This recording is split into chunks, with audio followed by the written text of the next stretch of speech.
করে আসে, অনেক মুসল্লি, পাঁচতলা চারতলা। মোহতারাম হাজিরিন, আমি নিজের চোখে দেখেছি। আমি কিছুদিন আগে এক জায়গায় গেলাম, আদাবত মোহাম্মদপুর, বিশিষ্ট একজন শিল্পপতি, বাড়ি অবশ্য আপনাদের এদিকে এই রাজবাড়িতে। উনি বললেন, হুজুর আমরা একটা নৈশ মাদ্রাসা খুলেছি, নৈশ মাদ্রাসা, বয়স্ক মাদ্রাসা। তো বললেন, হুজুর এখানে 40 বছর থেকে শুরু করে 80 বছরের বৃদ্ধ মানুষ পর্যন্ত এই মাদ্রাসার ছাত্র। এখানে কত বড় শিক্ষিত ইউনিভার্সিটির লেকচারার, রিটায়ার্ড পারসন, তারা কোরআনের শিক্ষা অর্জন করার জন্য সিরিয়াল ধরেছে।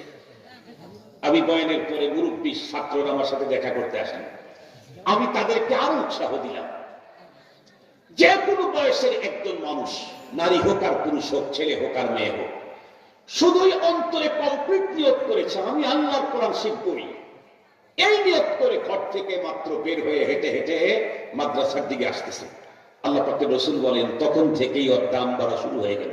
কেমনে? তোমরা দেখতেছো লোকটার জমিনের ভিতরে পদচারণা, কিন্তু এই পদচারণার মাধ্যমে আল্লাহ তার জান্নাতের রাস্তা আসান করে দিচ্ছে।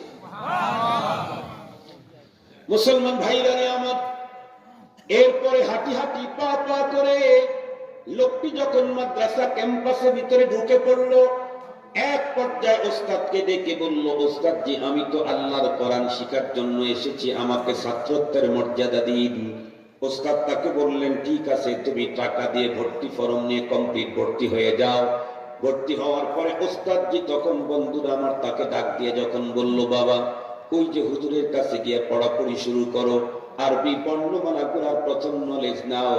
ওস্তাদ জি তাকে আলিফ পড়ার আগেই বললেন, পড়ো বিসমিল্লাহির রহমানির রহিম, আলিফ বা তা সা জিম।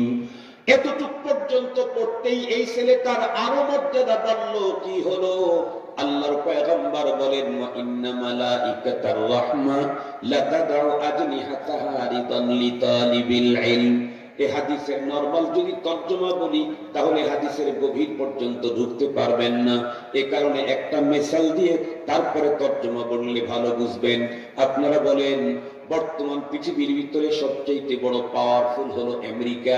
এই আমেরিকার বর্তমান প্রেসিডেন্ট ডোনাল্ড ট্রাম্প যদি বন্ধুরা আমার আমাদের দেশের ভিতরে আসতে চায়, অবশ্যই এয়ারপোর্টের ভিতরে তাকে বন্ধুরা আমার ফুলের শুভেচ্ছা দেওয়া হবে, হৃদয় নিংড়ানো উষ্ণ অভিনন্দন তাকে জ্ঞাপন করা হবে, এবং তার বন্ধুরা আমার পায়ের নিচে লাল গালিচার সংবর্ধনা দেওয়া হবে কিনা। তাকে রিসিভ করার জন্য এদেশের প্রধান এয়ারপোর্ট পর্যন্ত